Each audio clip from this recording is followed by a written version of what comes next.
Layla. I'm really glad to be here and teaching this morning. Grateful for this community. So I want to begin by just telling you a story. About a couple months ago, I was having one of those days. You ever just have one of those days? I was having one of those days. It was mid-May, and I was the only one in our house to get COVID. Some of you have gotten COVID. It's not fun. So I was managing my own symptoms while also masking and trying to keep my kids and my husband and my in-laws that were visiting from getting COVID. So I was stressed out about my symptoms and stressed out about getting people sick, all in the same house, and was not feeling great. And on one particularly just terrible feeling day, my energetic 5-year-old Everett comes up to me and he hands me this, and he's like, "Mommy, can we make this?" And I open it up. And it is, have it up in the thing so you can see, it is his plans. These are his plans. So he tells me, "Mommy, can we make a robot? Can it be as tall as me? And can it move and walk? And can it have," it was really important that it had moving arms and could walk and talk. And I just had so little bandwidth. I'm in a mess. I'm just feeling terrible. I'm coughing. And what I could have said was, "Hey, buddy, I love you so much. You're so creative. I'd love to make something like that, but on another day. Today, I'm feeling really terrible." What I said was, "It is impossible." I'm really embarrassed that I even said that. I'm majorly an optimist, mostly for others, but I can't believe I did this. But I was like, "No, we can't make a robot. It's impossible. It is physically impossible to make the thing you want to make." My son is 5. The bar is very low. And yet I was emphatic about just shutting it down. Do you ever have one of those moments where you just instantly regretted what you said? You just wish you could take back a 5-second rewind of your life and just be like, "I didn't say that, did I?" That's how I felt. Immediately, his face crumbled, and he looked at you. I just was like, "God, please don't let this be a core memory." Right? His face fell, and he's like, "Okay, Mommy," and he walked away. I felt horrible, and I think my husband was like, "Why don't you go in the room and isolate? Go take some time." I went in the room, and I just don't feel good, people, and I wanted everyone to know. And so I go in my room, and I come out a few hours later, and I see this. I come out and I see this. With the help of my husband and my father-in-law, my son made this. I was shocked. And he was so proud of his robot. He did the impossible, right? And it even had moving arms. Now, it didn't walk and talk, but again, 5. The bar is low, right? But he was so proud of his robot. And he told me all about how he got to make it and how he got to learn how to use a drill. I was seriously so proud of him. And then I remembered my words. It's impossible. And I just said, "You know what? I'm so sorry that I said it was impossible. And you did the impossible, Everett." And even now, we still have the robot. I still have the note. Actually, I feel like I'll keep this hopefully forever. But even now, we talk about how, remember that time Mommy said it was impossible, and you did the impossible. And he's like, "Yeah." I'm like, let that be a core memory, Man, words are so powerful. They have the power to hurt. They have the power to heal. They can build someone up. They can tear someone down. They can even expose, what's really happening.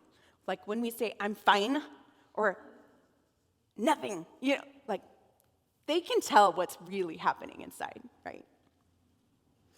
And every day we have these opportunities to communicate, to share words, to express ourselves with people digitally, virtually, in real life, maybe in hologram form one day.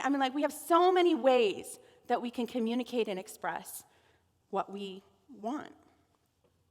And we live in this wired world And while technology has expanded so much access for us, like we can pull out our phone in the middle of this sermon and text someone how we think about it, like there's some great access and opportunities, but it's also made the landscape really complicated. It can feel like navigating online spaces can feel like navigating a minefield, right? And I don't know about you, but like if I don't know what's happening to my brain when I scroll and see like a cat video, and then I see like a really gruesome news story, and then I see like what someone ate. Like words have impact. They're doing something, right? And then on top of that, our entire world has been navigating a global pandemic, and we're weary. And there's been collective trauma of varying degrees, and it's just weighing on us. And for a lot of us, it's kind of diminishing our filters. And so it used to be you go to like a comment section of like a public blog or something to just see that kind of rhetoric. And now it's like in the grocery store line, people are just mean, and we're short-tempered, and we're tired. We are carrying a lot, and our filters are down, and it's showing. What are the guardrails that help us think about how we engage with others in meaningful and healthy ways? How can we be healthy people who communicate in healthy ways? Well, we've been going through this series in Proverbs, and believe it or not, Proverbs has a lot of wisdom to offer us. Solomon has a lot of wisdom to offer us about how we can use our words in ways that help and heal and not hurt. So I'm going to walk through a few of these nuggets of wisdom that Solomon is capturing for his son, but I think are timeless truths that we can also glean wisdom from. So he begins in Proverbs 12. The words of the wicked are a deadly ambush, but the speech of the upright delivers them. So I don't know about you, I think when I hear the word wicked, I think of like a sinister character and like in a dark shadowy character who's like, I'm up to no good, And there is a truth to that. Wicked people, so the word wicked in the Hebrew actually means morally wrong or actively offending or actively bad. There's an active part to it, and it means that a wicked person intends to do harm. They are up to no good. Their intentions matter, and their intentions are to hurt. And so Solomon says, like, when someone is wanting, when someone who has harmful intentions expresses that intention, it's deadly. It hurts. It can feel like an ambush. And maybe some of us have experienced that, where we just are the recipient of someone's just like anger. And Solomon contrasts this with someone who is upright. They value rightness and goodness.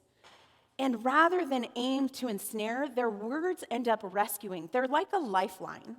And when I thought of this, I thought like, man, when I'm in a heated debate with someone and I'm just not letting down, and someone says, I really want to understand what you're saying. Could you help me understand? Like, that feels like a lifeline sometimes. It kind of is like pulls us out of that arguing, and it like moves us to communicating, right?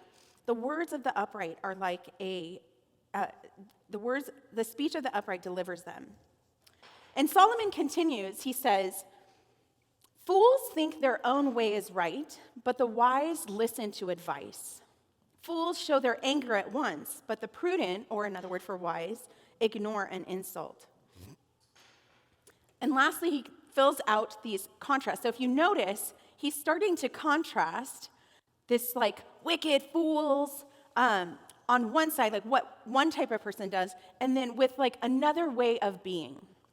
And he continues and he says, rash words are like sword thrusts, or like getting pierced by a sword. When someone's just rash or just no filter, it's like, ooh, that hurt. But the tongue of the wise brings healing.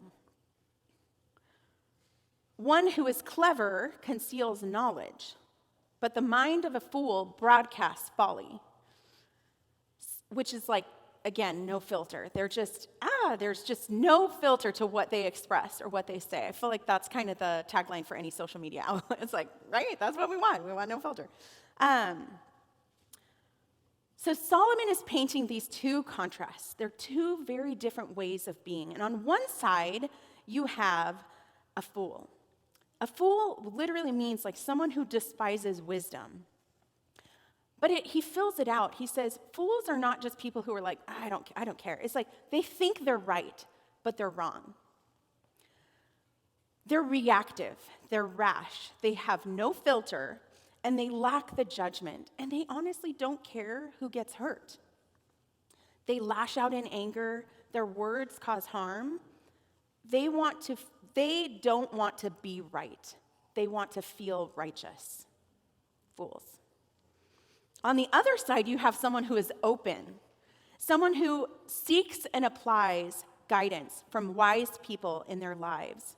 They are discerning, they're grounded, their identity is grounded. They're not motivated by ego or pride, so they don't have to, they can ignore an insult. Did I say that one? They can ignore an insult. Yes. They're rooted in a sense of being.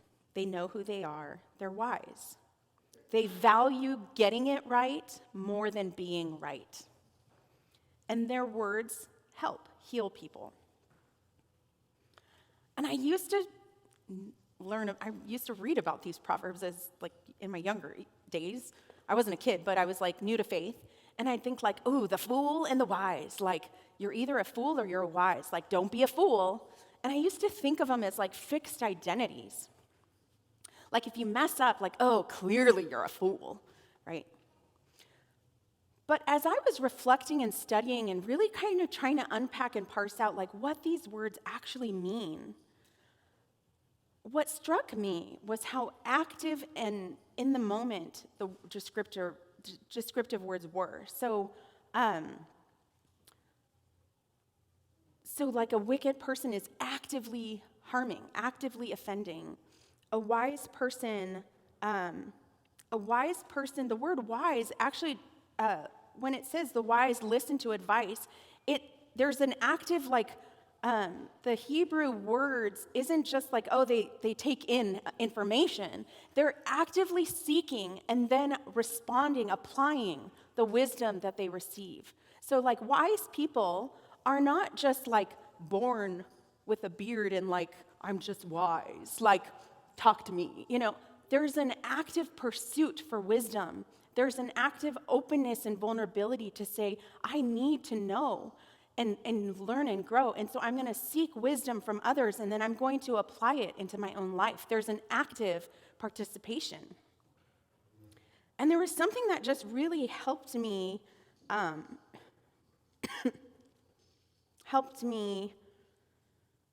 there was something really helpful about that, like, whoa, these are not fixed identities.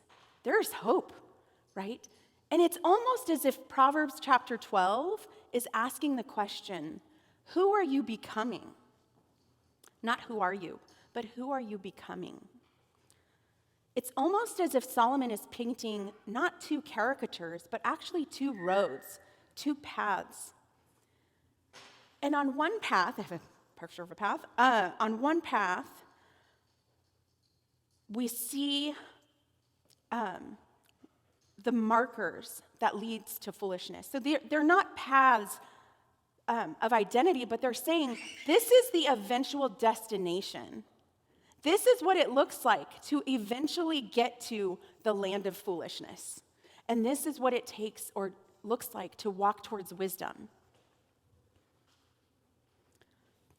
And it's almost as if Proverbs 12 helps us see how our words, our intentions, and our openness, our posture to wisdom helps reveal which path we're on, which type of person we're becoming. Proverbs 12 is like an indicator light that's like, oop, the light popped on. What's out of sync here? And it helps us see like, oh, why was I just venting when that person just asked me to move my car? Or what, like it helps us see like something is off, something is going on. And Solomon offers active ways that we can pursue the path of the wise. But transformation, I don't know about you, like I have 18 million plans in my inbox of how to make my life better. There's tons of blogs about how to fix your life, right? There's an element of active participation, but there's also a partnership with the Holy Spirit that requires a supernatural, like God's transformation. And when we are open, when we're intentional, and when we invite God's Spirit to transform us from within, the evidence, what shows up is healthy, right? And in the New Testament, we get a picture of this. It's called the fruits of the Spirit. In Galatians 5:22, Paul is explaining that the fruits of the Spirit are like when we walk with God, we are shaped by God through the Holy Spirit, and we start to exhibit the characteristics of God. And those are love and joy and peace, kindness and generosity and faithfulness, gentleness and self-control. Those are the markers of God's work in our life.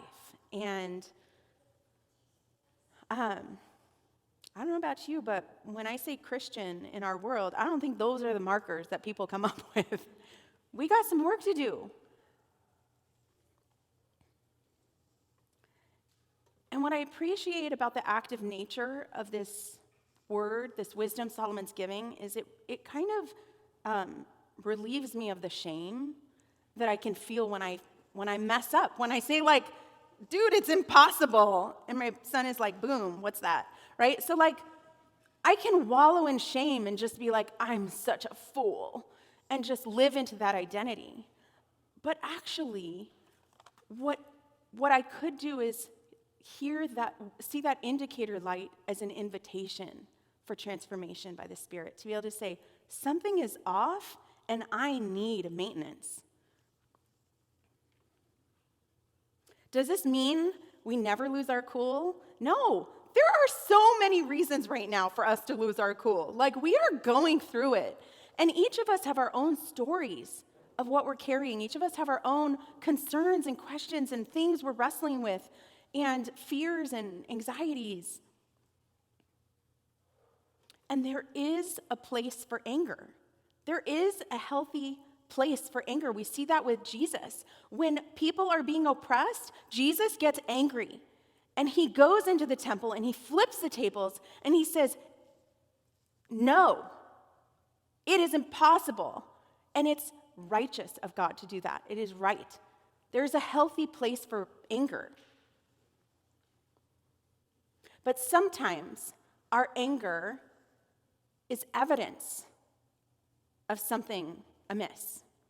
Sometimes it's a goal that just gets frustrated, and you're just like, it's impossible, Everett, because my goal is I want to get to my bed, I want to close the door, and I just want to like be in silence.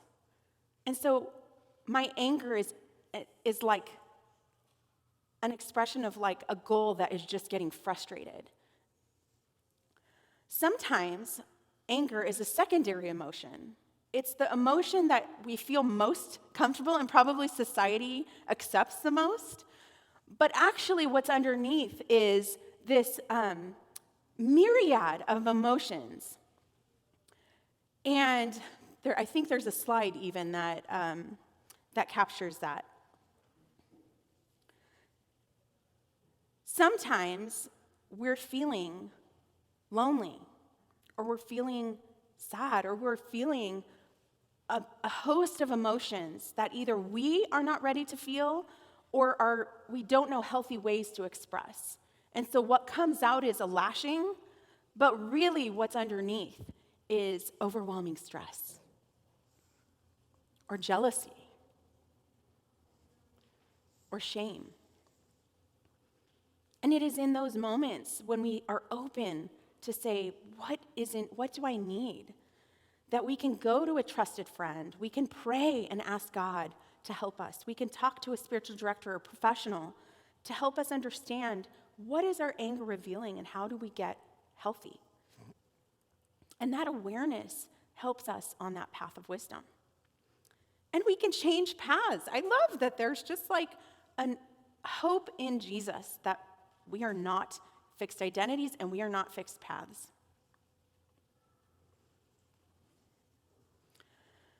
So how can we take these timeless wisdom of the ancients and apply them in our modern day? So I want you to actually think of a relationship in your life. I'm sure you can think of many people that you encounter every day. But is there one in particular or a group in particular that is just sometimes hard for you? You find yourself like taking that breath before you answer the call or get the message, or someone that you with a deep love want to connect with and want to be gracious and loving with, but what actually ends up happening is you're like short with, or you're feeling that fuse just be really, really small. Sometimes that can be the people you live with because you're around them so much, you're most yourself with them. But is there somebody in your life that you could use wisdom to just better and strengthen the way that you connect and care for them? And I want you to try and think of an actual person, because in a second I want to help us think about applying this wisdom to an actual person in our life that we can like take a step on that path to wisdom this week. And one way I want to offer to help us think about this is to consider what values are guiding how we relate, connect, and communicate to people in our lives. So we all have guiding principles or values that impact the way that we show up to the world.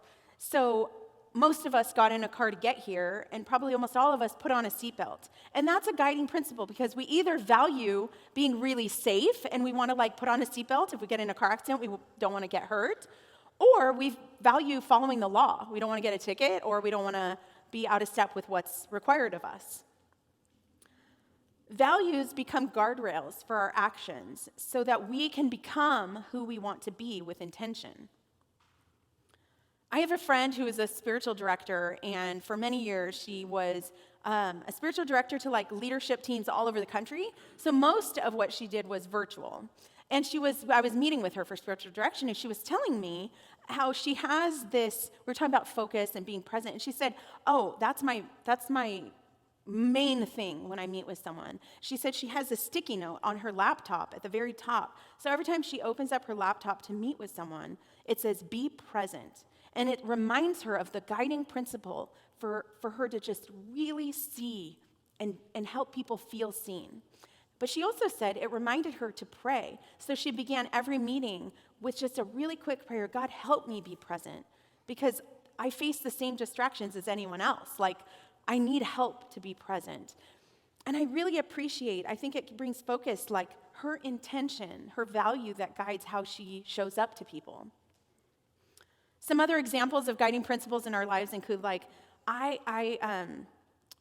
this has really helped in like these divisive rhetoric times. We're like, this conviction that every person is made in God's image and worthy of dignity. And so if that's a guiding value that we have, how does that impact not just how we show up to who we love, like how we think about the people we love or the people that think like us, but if that is a true value, how does that show up to the way we connect with people who disagree with us or are actively working against the things that we value? It changes things. Some other examples are like, disagree but don't dehumanize, or be curious. Stay open. Reflect God's love to others. I want to reflect God's love, and that's going to impact the way that I connect with my neighbors.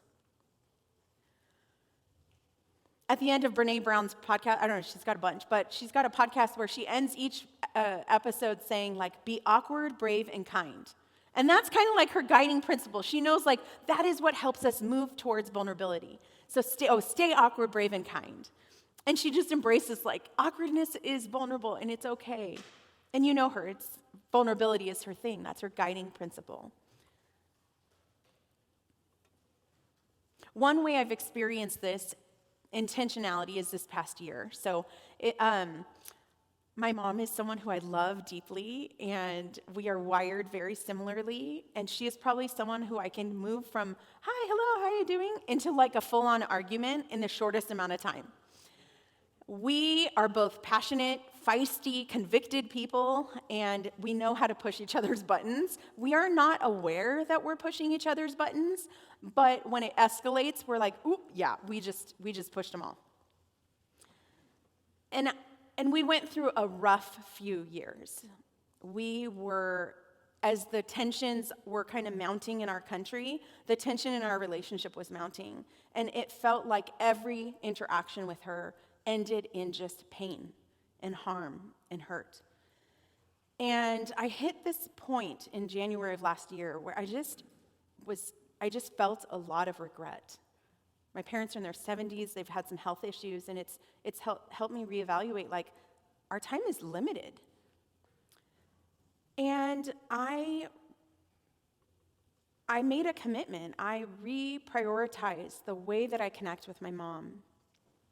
And I said, you know what, we can, I think both of us were approaching our relationship with the goal to change the other mind. So every conversation was like, I will arm wrestle you to a new way of thinking. And I just decided, like, it is keeping me from seeing my mom as a person, seeing my mom as a whole person, and not just these points. And so I just made a commitment. I wasn't going to agree with everything, but I was going to seek to understand her, and I wanted to lead with compassion for her. And and what that did was it caused me to ask a lot of questions. It helped me acknowledge, like, ooh, I'm being triggered, but I'm not going to push a button or try. No, it just took a while. It led to so many more conversations with my mom.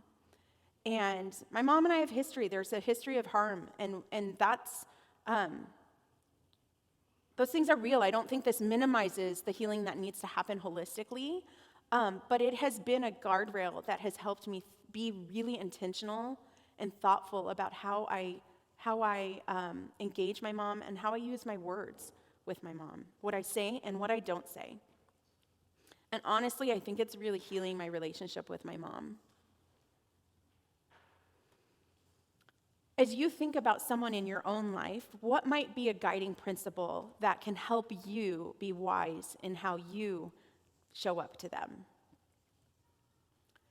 So I want to give us just a few minutes, maybe 3 minutes, to actually do that, to say we're going to listen to wisdom, but then we're going to actively apply it in whatever way we can. So I want you to think about, if it helps to like pull out your phone and open the notes app and jot something down. I thought about the like little papers, but then I thought, like, it might not be helpful to have that like floating around our homes, but like in case you live with the person, but like, what is a principle or a value that can help focus your intentions in how you want to be present to this person in your life?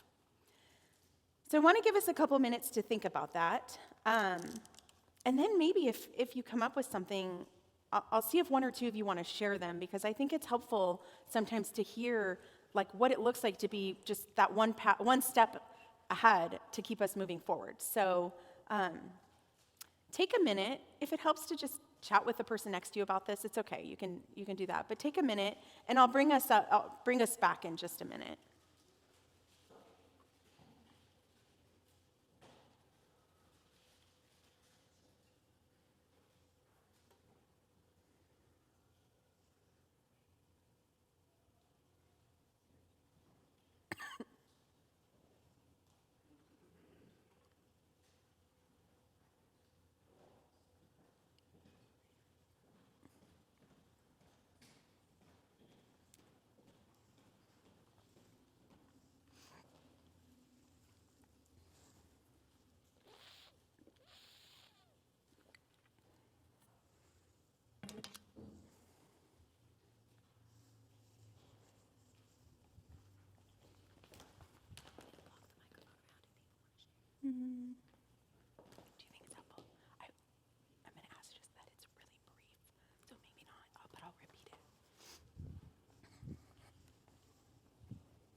I have a colleague who is like in a kind of higher up position, and one of his guiding principles was like, especially during the pandemic, he felt like he was working from home, his kids would just interrupt all the time, and he saw the impact it was having when he was just shooing his kids away. And so his commitment was like, I want my kids to feel like they're the most important thing in my life. And so what that did was, it meant that during a meeting when his kids would interrupt, the meeting, rather than seeing them as a interruption or a bother, he would physically turn his chair, make eye contact, and say, what's up? What do you need? And then often it was redirecting them. But just that little guiding principle, or that value to help his kids feel seen, changed the way that he approached them, even if it was like, go find your mom. So what are some guiding principles? Maybe one or two of you, if you feel brave enough to just share. And you don't need to share who it's for or the context or anything, but just the nugget of wisdom that you can think of. Did anyone come up with one that feels helpful?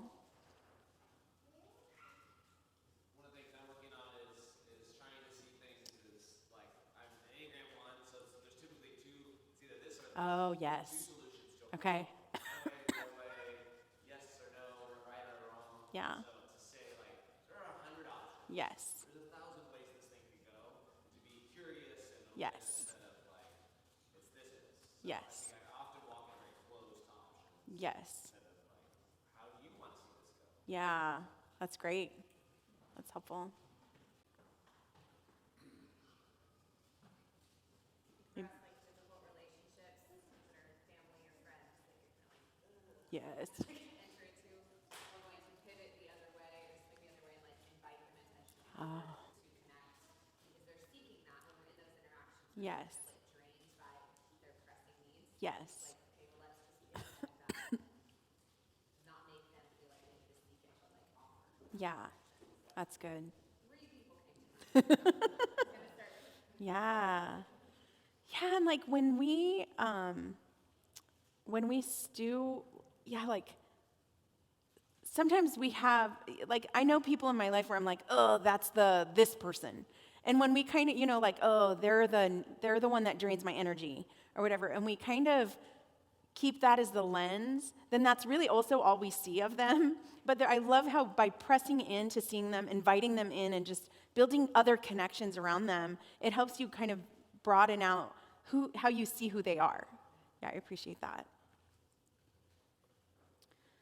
I have one little last way that I've been trying to apply this. So I was on the internet. I like a lot of you, I saw this really heated conversation unfolding before my eyes. And then I saw this insertion of a comment that just was flagrantly wrong, and it pushed my buttons. It was wrong, and also wrong to me, and but also factually wrong. And immediately I was like, ooh, that's wrong data, and I'm gonna fix it. And so I started typing out something that was helping them correcting their misinformation. And then I thought, oh wait, what if I'm wrong?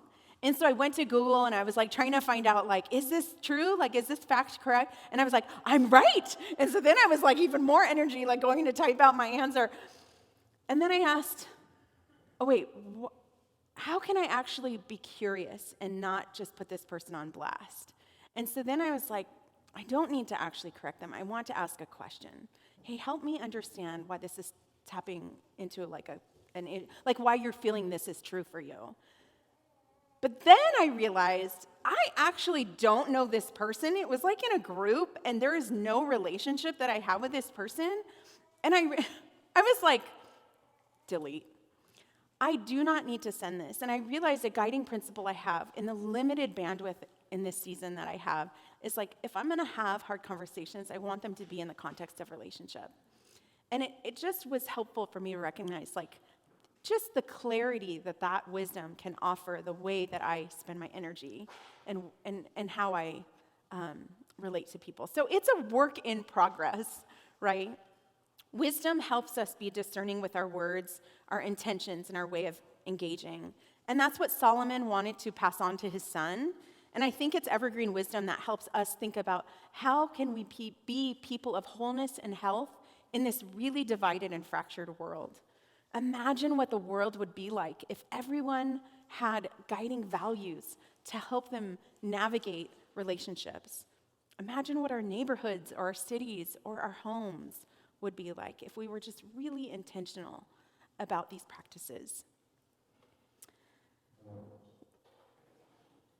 And I think, like what it would look like to invite God to transform us to be people of agency, of health and healing. So I want to invite Hannah up to lead us into that, into a time of prayer and ministry time to ask God, like, what do we need for this to be so?